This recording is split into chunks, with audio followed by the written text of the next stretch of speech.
I'll use this just in case anyone can't hear and you're straining in. It's interesting that when Malcolm spoke there, because always something, anytime we get together and talk about Oscar, Marie-Claire will bear this out as well, something kind of new emerges. And I didn't know about that afternoon in Lisbon book, so that's a lovely find for me. I didn't know about that. Marie-Claire has a book with her that I haven't seen for a long time. And actually it's a good sort of starting point for me to tell, if I've told this story before, but I kind of looked briefly at, the last time we met at the opening of the archive at Glasgow Calais University. And I looked briefly at what I'd said that night. And I think what I said was that Oscar introduced me to Glasgow, and Glasgow introduced me to Oscar. And I moved from Dundee in the winter of 82, 83 to Glasgow, and I didn't know Glasgow. And it's very strange, it all comes kind of round in a strange way for me, because I suppose the images that made most sense for me with Oscar were the images of the Gorbals. And a couple of years ago, I came across a story, which you all probably know as good Glaswegians, that Glasgow is the most romantic city in the world, obviously. And the bones of St. Valentine are entombed in St. Francis Church in the Gorbals. I say that you should know this, and you probably do know this, but I recently spoke to Dominic Hill, who's a friend of mine, who's obviously Guardian and artistic director at the Sitz Theatre, and he said, "What? I didn't know this." So it's a lovely story about Glasgow, and I think it kind of, for me, it sort of led to making a new record, which comes out next week. And the overarching kind of theme of it almost goes back to that first record that we made, because when you speak to a lot of people from outside of Glasgow, especially like some of my nieces, and telling me stories about when they first went to Edinburgh University and they tried to bring their friends through to Glasgow, they were scared. But I think one of the things that is lovely about Glasgow that I've realised, and I realised it through Oscar's photographs, is just the warmth, the kind of humanity that comes through. And in a sense, that St. Valentine's story sort of turns the image on its head completely. The idea that, this is the most romantic, the most loving place in the world. Well, I've lived here for most of my life now, so I kind of buy into that, but sometimes that's difficult to explain. And I think something about Oscar's photographs helped to tell that story in a way that,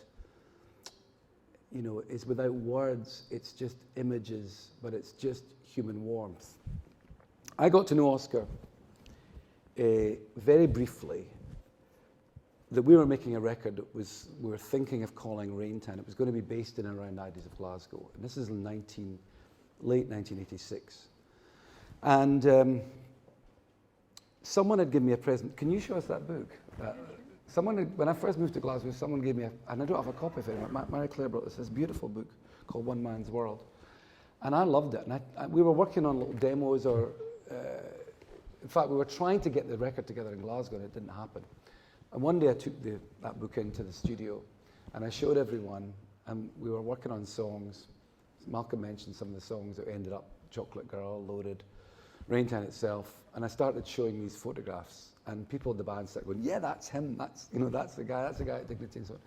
So we quickly, even before we started making the record, we had a discussion with a guy in marketing at the record label and said, "This is how we'd like this person to work, to do some photographs for the record." And I had this naive idea that Oscar could, if we got in touch with him somehow, he could maybe take a new photograph for us. So through a circuitous route, through a mutual friend, Frank Boyle, I met Oscar at his exhibition at the Third Eye Centre. I was teaching not long before that in Maryhill. Our kids, whenever they got an art trip down to the Third Eye Centre, they always referred to it as the Third Eye Clinic, which I loved. And we all went down. We went down. Frank introduced me to Oscar, and very quickly we ended up in a car, zooming all over Glasgow, and Oscar looking for images to take. And it never quite came together. I had an idea in my head of a view of Glasgow, I suppose, looking towards the Campsies, coming from the south side of Glasgow where I lived. And Oscar pointed out to me, "That's a moving shot. I used to take movies. I know the shot you mean. It's a movie shot. You can't You're not going to get a shot like that. So anyway, the idea kind of died for a few days or a couple of weeks. And then we got a phone call to say, from Oscar, listen, I've reprinted a photograph, and it's one, I like it because it's Glasgow after the rain. The sun's beginning to come out. And you wouldn't have seen this on the original photograph, he said, but if you come and see this print, you'll get it. And of course, it was a front cover of this record, which Malcolm's kindly helped. It's great, wasn't it, when you had 12 inches of sleeve to play with? But that was that shot, and he'd actually printed it a little bit lighter, and there was more sunshine coming through. And we all just said that's a shot, and it became the photo. We didn't need Oscar to take any more shots. But what he did, in fact, is he came in fact they're on the back, he came and took our photographs, and we all got to know him because he came and took our photographs and tickled our ears and did all the things that everyone loved about him. And then he came and took a shot of us, a very unusual shot of us at the Pavilion. The only time I ever played at the Pavilion Theatre, Oscar took this shot of the band, and he managed to get 6 people in a band in shot from the wings, which is an incredible thing. No one ever manages to do that when they take live photographs. So we did work with Oscar, and he did take these amazing photographs. And the photograph ended up kind of going before us in the album, and people were kind of interested. And of course, some people in Europe, we thought of it as like Oscar, quite a cheery photograph. It's like Glasgow, the sunshine, this rain. And I remember the Italians were kind of confused by the whole thing, and they said, "Oh, it's so dark and grey. Is that because of Margaret Thatcher?" And I thought Oscar would have loved that, because that was where his politics lay. But basically, the photograph, I think, allowed people to go into to come into the music in a way that maybe it was difficult for people to, I always think sitting down a record, how do you get into it and so on. And I think that starts off, we were talking about this recently about records. I was sharing with a friend how you used to buy a record. You used to buy a record in town, and then you got on the bus and you looked at the sleeve all the way home. And then you looked at the titles all the way home, and you imagined what each of these songs sounded like, You hadn't heard them on Spotify, you hadn't heard them before. Most of the songs were just like, oh, that's called that. What's that about?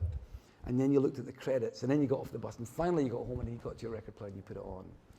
And I think that that was the magic of records for me, and it still is. And that sleeve allowed people into it in a kind of way that was really empathetic, I think, for us, just beautifully empathetic.